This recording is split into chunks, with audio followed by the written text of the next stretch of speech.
Well, welcome back to our program, Eds World. And today we have Ann Lau, one of the organizers of this parallel APEC forum, which is called abc-hk.org. She is one of the organizers and also a speaker at the forum next Wednesday. How are you, Ann? Okay, good. How are you, Ed? Good to see you. Good to see you live.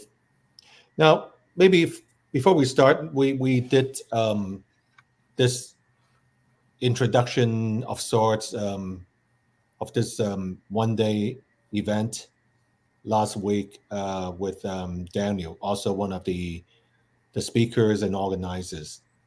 We conducted it in Cantonese, but predominantly for today, I want to conduct this program in English. Tell us a little bit about this abc-hk.org. I know you are the initiator for the program back a few months ago. Why you have this idea to initiate this conference? You know, anytime there's this big event going on in Los Angeles, I live in Los Angeles. So we often work with Amnesty International to really approach these big events and ask for the release of these people that have been in jail. But this time we thought this is different. This is an economic conference. Even though it's a mass conference, we feel that right now it's really not the right time or the event for us to talk about what we wanted to do with Amnesty.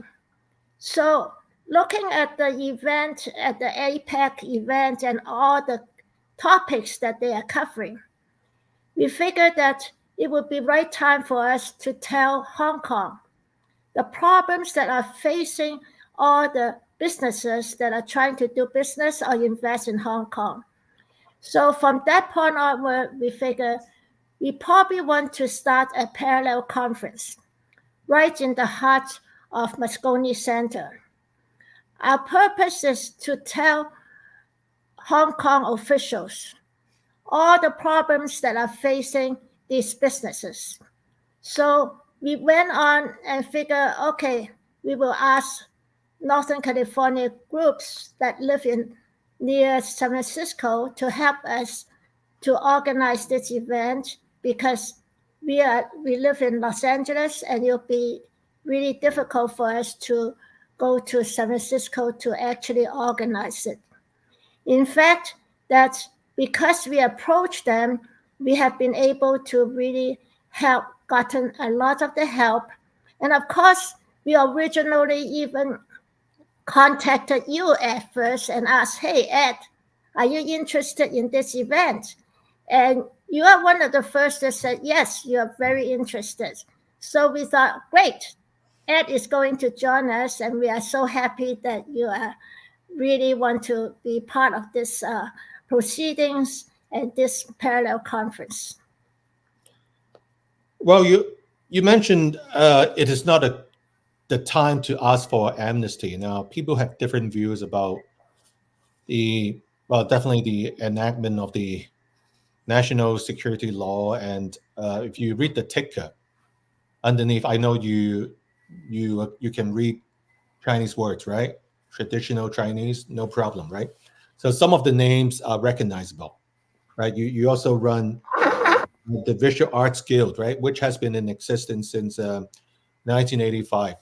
So definitely, like people have different ways in terms of expressing how this so-called detainment, especially for Mr. Jimmy Lai, has been more than 1,000 days. But the conference, definitely people, after they attend the 3 sessions,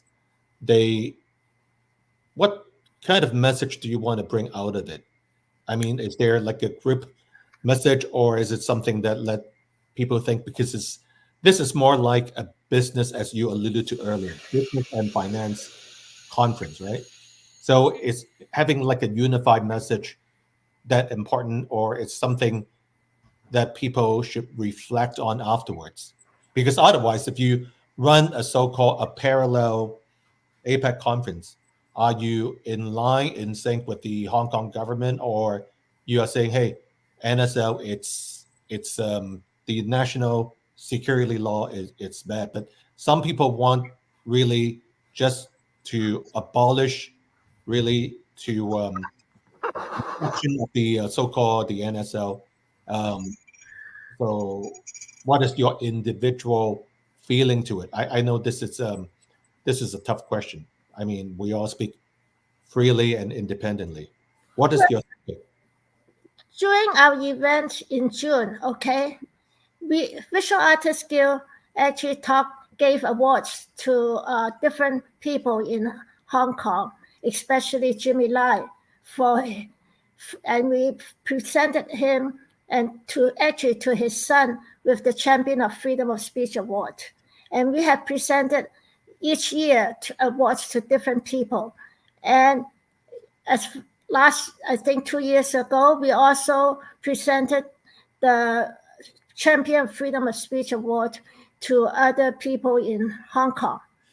The purpose of this particular parallel conference, is that we want the business people to speak out. We present them with all the difficulties that's facing Hong Kong right now, and they are the one that has to do business in Hong Kong. They are the ones that have to deal with all the minefields that are facing them and all the minefields that the investors are facing.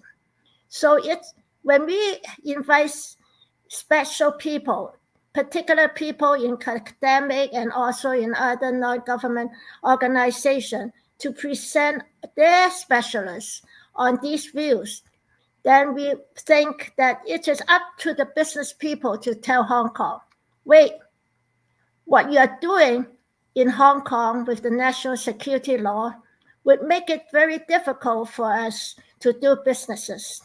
Okay. Now, right now, actually, Hong Kong actually knows about that. As a matter of fact, if you allow me to quote Paul Chen, who is the financial secretary in one of his conference forum, he actually said, under one country, two systems, Hong Kong will continue to practice the capitalist system and practice the common law system, an independent judiciary, a free flow of capital, no exchange control. This is what the financial secretary of Hong Kong realized. This is the official headline, just like government officials. Right. This is what they said. But what you can see from that is that they are avoiding NSL. They know that NSL is creating major problems for Hong Kong's economy. And they know that there is a mass exodus of capitals out of Hong Kong. And there's also a mass exodus of foreign companies out of Hong Kong, and they have moved to Singapore. So they know what the problems is. We are asking the businesses community and the investment community to say, look, this is a problem we are facing. You better look at it now, instead of 3 years from now when Hong Kong may get worse. And that is the purpose of this conference, is that we are parallel with APEC. APEC may not want to address that issue, but we are going to address that issue on our parallel conference. Well, definitely, I take a look at the speakers that's lined up. Other than myself, I will definitely be speaking from a market practitioner's perspective. I started to regulated asset management firms in Hong Kong, and then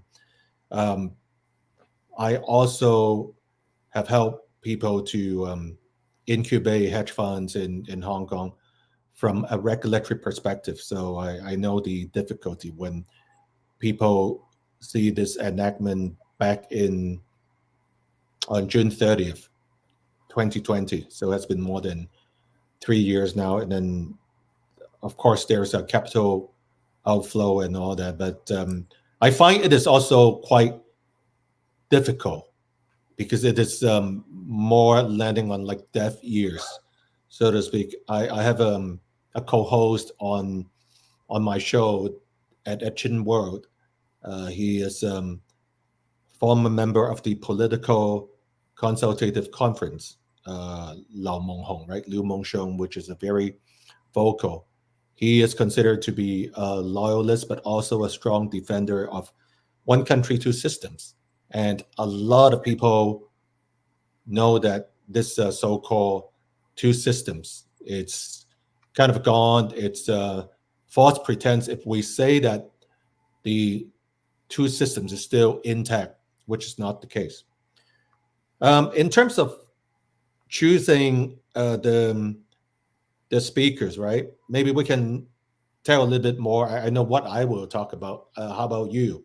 And you are in well, there are like three different sessions, right? You speak from an arts perspective. You already mentioned you have the Visual Arts Guild that was founded even before Tiananmen, right? Giving out awards to people who fight for freedoms.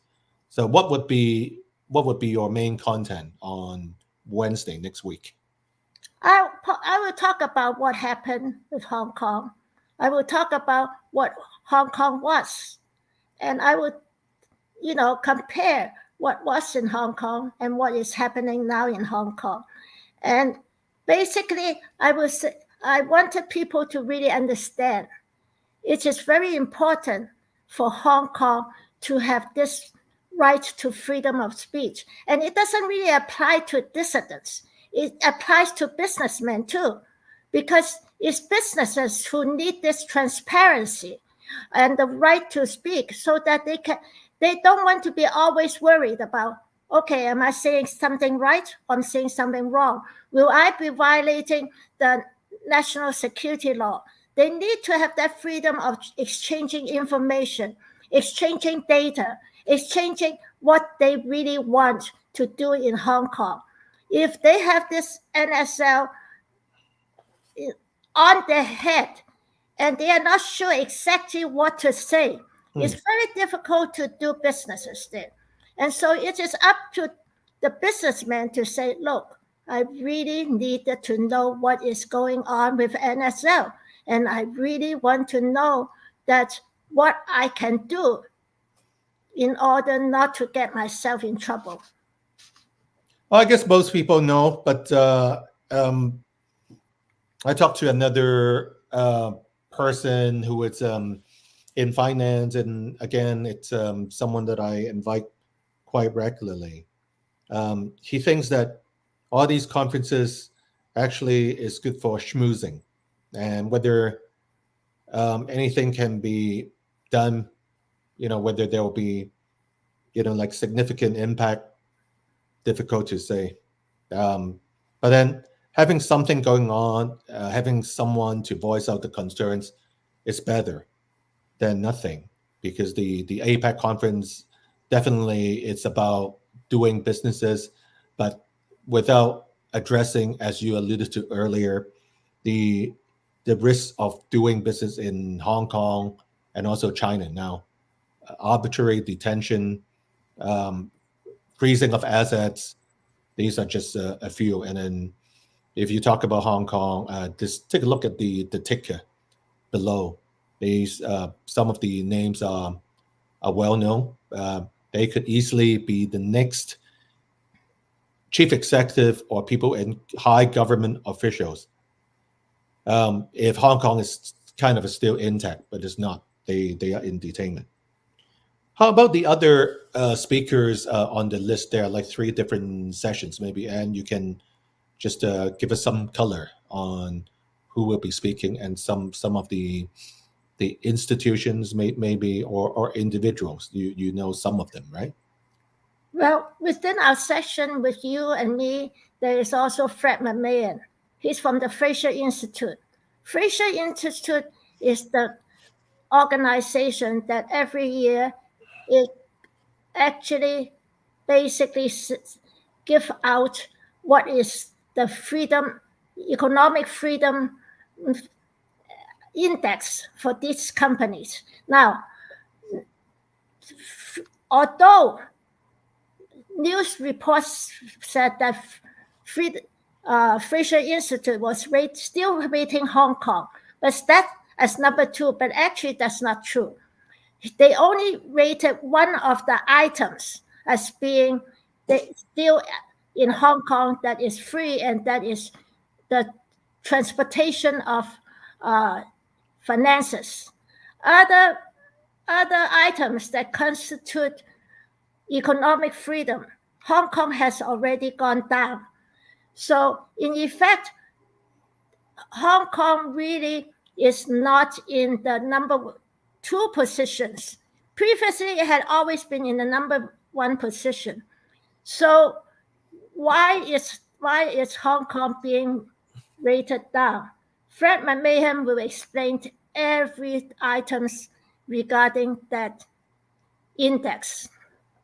Okay, and well, there are 9 speakers, right, over a duration of, I don't know, like start from what time the conference? Early in the morning till around 5:30, right?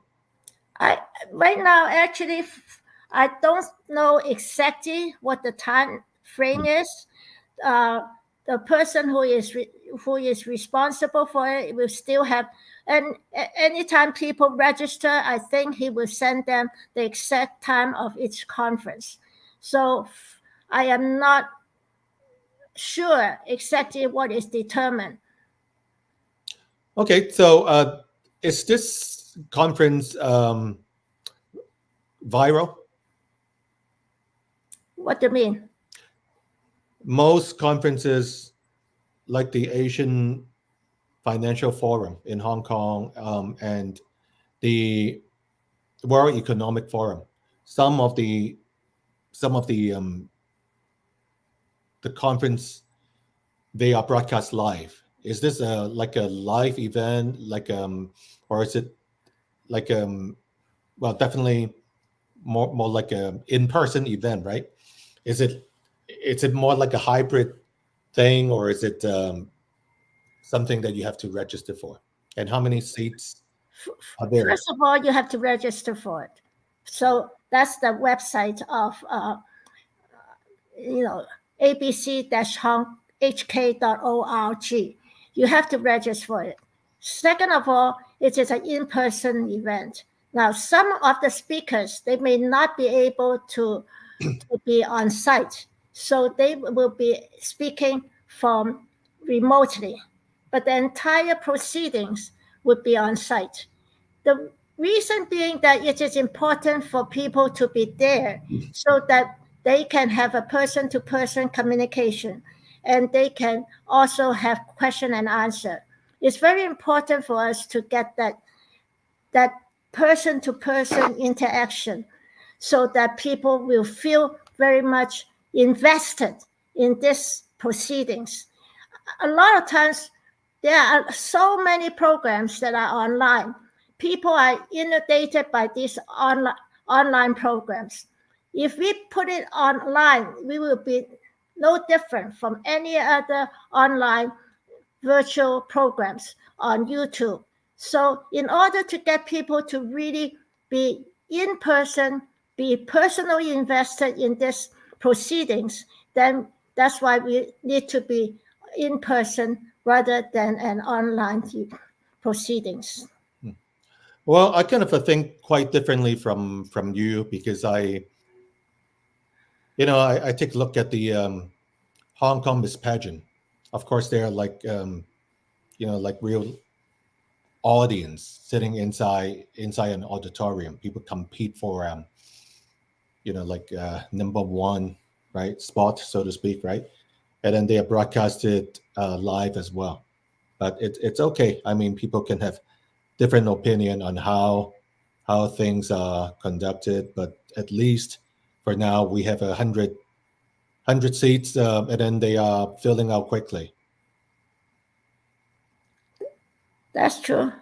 I haven't really kept up on how many people are being registered, but I'm sure that a lot of the other organizers and other people who are volunteering for this program, they are actually working very hard to invite people to join. Right. So after the 100 spots are filled, that's it, right? But usually I can also share with my experience in conducting the World Hong Kong Forum. Not long ago, just 你嘅聯絡人當中冇人叫 Candy Wong Hong Kong Forum，你揾緊邊個嘅聯絡資料？ This is my Siri. 我係 Siri，你嘅虛擬助理。Okay. Now let me not mention the name because otherwise it would pop up again. Well, anyway, from my experience back in September. I'm sorry, it's so funny. I mean, this thing popping up is interesting, very interesting. Now from my experience, let me just finish this part. We have multiple sessions on September 2nd. That's the main event. September 1st is a Friday evening. There's a debate, and then September 2nd we have, I don't know, like quite a lot of speakers and all. Same thing, September 3rd. So the main event is on September 2nd, Saturday. You're talking about a separate event that you have? No, I'm telling you my experience. So it's okay. my turn to speak. All right. I think we over-register not just 100 because we have 100 seats. So let it run to like 150, right? And then ended up maybe we have 100 people. But every session there's a different registration. So there are like 5 or 6. So that means people register 5 times if they want to sit into different sessions, right? But for this event, that as far as I know, we have like a one-off registration at Everbright. So this person, whoever registers, can sit from the morning time till the evening, right? That's a great suggestion. Actually, it's something that should be told to the organizers. Yeah, because some people might not stay for the whole day, and it happens a lot in the. Well, I don't think it's a whole day thing because each of the session is only 1 hour. Yeah, so people just register on the session. Some people usually don't stay for the whole day. Yeah. But anyway, something I think it's good to mention. Okay, second thing, it's we expect there will be some protests, right? Because it's the APEC thing. APEC is not about Hong Kong. APEC means doing businesses in the APEC context. So that I suppose there will be some rallies, some protests in San Francisco, right? Definitely. I mean, there's already a lot of organizations that's doing that, especially those that are anti-capitalist systems people, right. And also environmentalists and also the homeless advocates. And so there's a lot of issues that's facing the United States right now. And a lot of people wanted to look at United States only and not, world events or what's going on outside of the United States. So it is definitely a meeting of a lot of people together to protest. But there's a whole week of events. So people might be spread out different days, different time.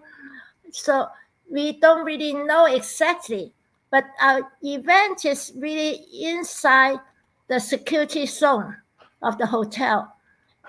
So people who want to attend our event and they are also attending the APEC event. They can walk 5 minutes and come to our event. Okay. Okay. Is food to be served? I mean, just curious. What? Would that be food being served? Because it's a whole Oh, day. I always wanted food. I think they're already planning food. There'll be food, right? Like Yeah. snacks, sandwiches. Yeah. I don't know, like so close to. Probably not Peking duck though. Sorry. Probably there won't be Peking duck served. Oh, not Peking duck. Okay. Now maybe a few more questions to you, Anne. I know, like, you have done a lot in the last 30 years with this, with your activism, so to speak, in defense of democracy and freedoms. Can you tell us a little bit more about your previous career? Because I know of you back in 2014 during Occupy Central, and I was one of the few finance guys who were in Hong Kong and then wrote to President Xi Jinping. I mean, not just me, my group, asking Xi to really respect and uphold the one country, two systems thing, abide by the basic law, right? And then that's how I get to know you. At least I get to know your organization. You send me a letter saying, congratulate me and my group, something like that. Are you a full-time activist, or do you do other things before you get so active into activism? Before I retire, I had my own business. What work? What line of work do you do? I'm in Technology. So, yeah. So basically, that's what I have. I have a master in management science, and Right. so that's what I did for my career. Okay. And also, actually, I went to Hong Kong in 1997 and did a documentary. And you can watch my documentary. It's called Hong Kong in Transition. And I have interviewed. Is it on YouTube right now? It's on YouTube. And it covers different people, from people on the street to Anson Chan, to Emily Lau, to the Hong Kong Chamber of Commerce. So it's a comprehensive interview of how people think and what they think Okay. at that time. But I think it is important for us to really understand the transition from that 1997 to now. What's it called? The title? It's called Hong Kong in Transition. Hong Kong in Transition. Right. And then type your name, Anne Lau. Right. You can find it, right? And then you did this documentary back in 1997. Right. And was this the last time you went to Hong Kong, or do you go back? Oh no, I have been to Hong Kong many times since then. And I talked to different people, and basically to see what's going on with Hong Kong. And I also went to China from Hong Kong. Okay. Would you be concerned about going to Hong Kong for a visit under the NSL now? I'm not sure I want to go to Hong Kong now, because it's not the Hong Kong that I wanted to see at this time. And for businesses, I think it's very important for us to understand that we have to make sure that businesses are not being in danger, that whatever they do, that they are not causing problems for themselves. And so I really wanted Hong Kong to continue to flourish. But if Hong Kong is to flourish, it is up to the business people to tell the Hong Kong authorities that it is important that Hong Kong authorities recognize what they are doing to Hong Kong, economically, financially, and also to the people. I don't want Hong Kong authorities to regret 3 years from now what they have done to Hong Kong. Why 3 years from now? Because I'm comparing it to the zero COVID.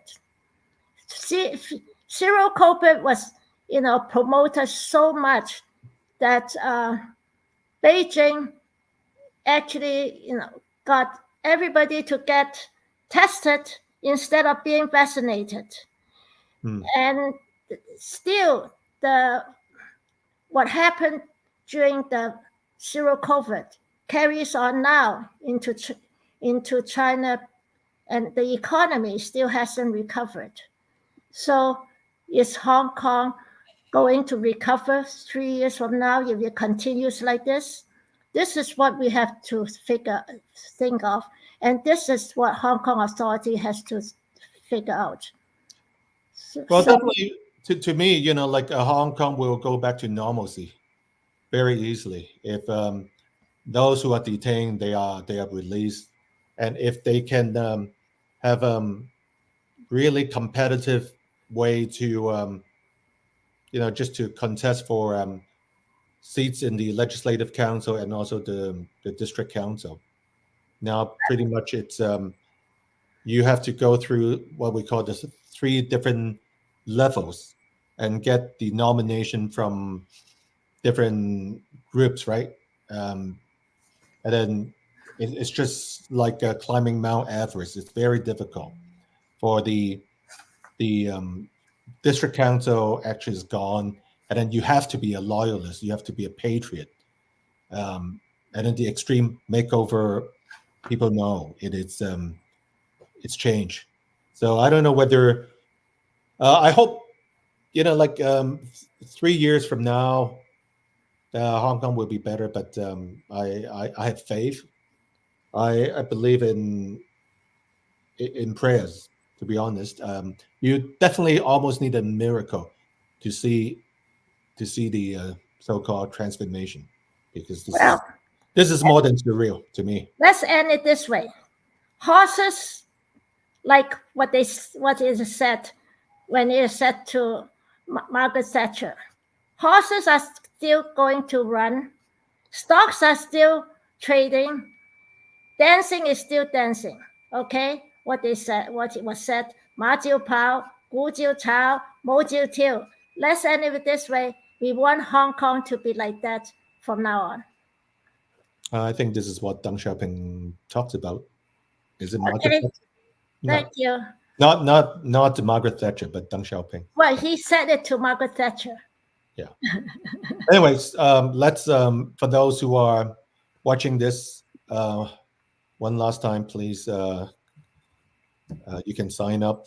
Just go to the link, which is abc-hongkong.org, and I'll put it in the description box too for those who want to register. There are 100 seats to be filled. I don't know whether they need to register for each session, so it's up to those who are doing the online registration, those people in the team. Thank you, and I'll have you again. Thank you.